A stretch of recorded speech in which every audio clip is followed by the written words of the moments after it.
Chapitre 2. L'interface de l'impossible. Il y a des jours, sur le chantier, où la matière se rebelle. Je me souviens de ces supports ingrats, des murs saturés d'humidité ou rejetant toute adhérence, comme s'ils refusaient d'être transformés. On se retrouvait face à une impasse technique. La peinture glissait, perlait, refusait de faire corps avec le bâti. La logique classique aurait voulu que l'on choisisse un autre mur ou que l'on renonce à la finition parfaite. Mais c'est là que j'ai commencé à briser la loi de l'exclusion. Au lieu de voir deux matières incompatibles, j'ai cherché le point de fusion. On était obligé de bricoler des alternatives, de créer des liants hybrides, d'associer des composants qui, sur le papier, n'étaient pas faits pour s'entendre. On forçait la rencontre, on créait une interface là où il n'y avait que du rejet.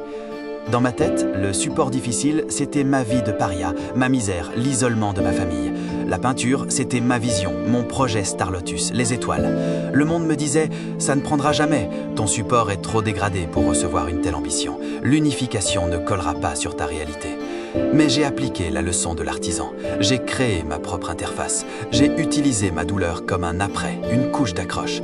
J'ai compris que pour que la haute technologie, la peinture, tienne sur la survie brute, le support, il ne fallait pas choisir l'un ou l'autre, mais inventer une matière intermédiaire. C'est exactement ce qu'est la membrane à couches multiples organisée selon les proportions naturelles d'équilibre. C'est l'alternative ultime. C'est le liant qui permet à une énergie colossale de mordre sur une structure légère. En forçant l'association de ces deux mondes sur mes chantiers, j'ai appris à ne plus jamais accepter un non de la part de la matière. Si j'ai pu faire tenir de la laque sur un mur en ruine, je peux faire tenir un système de propulsion avancé sur le chaos de mon existence. La L01 n'est pas qu'une pièce industrielle, c'est l'interface de mon impossible. Chapitre 3. L'intelligence de la main. Le silence d'un chantier vide a une texture particulière. J'étais là, sur mon escabeau, le bras tendu, un rouleau à la main. Pour le monde extérieur, j'étais un peintre en bâtiment de plus, un pionnier de la survie, un paria interchangeable. On m'avait dit « Jérémy, choisis ton camp, sois un bon ouvrier, gagne ta croûte et laisse les rêves de physique aux autres ». La loi des choix voulait que je renonce à mon esprit pour sauver mon corps. Mais ce jour-là, j'ai refusé de trancher. Sur le terrain, on apprend vite que la ligne droite est un luxe de théoricien. La théorie, c'est propre, c'est sur du papier glacé. Ça ne connaît ni l'humidité du support, ni la peinture qui perle.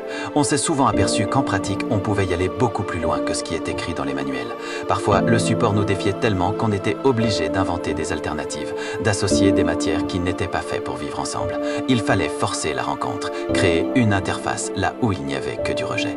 C'est là qu'on utilisait ce qu'on appelait dans notre jargon la tactique du gendarme. Cette capacité à faire face à l'imprévu, à improviser une solution technique là où les protocoles standards échouent.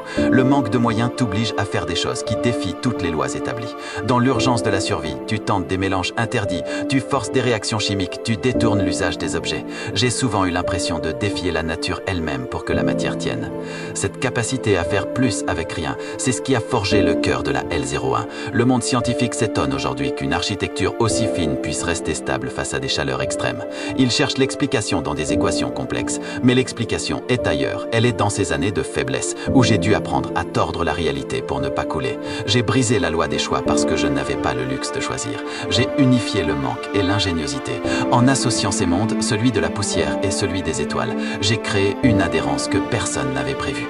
Ma structure de protection n'est pas née d'une formule parfaite, mais de 1000 solutions trouvées dans la sueur. Ma tactique du gendarme, c'est d'avoir utilisé ma vie de paria comme le plus perfectionné des laboratoires.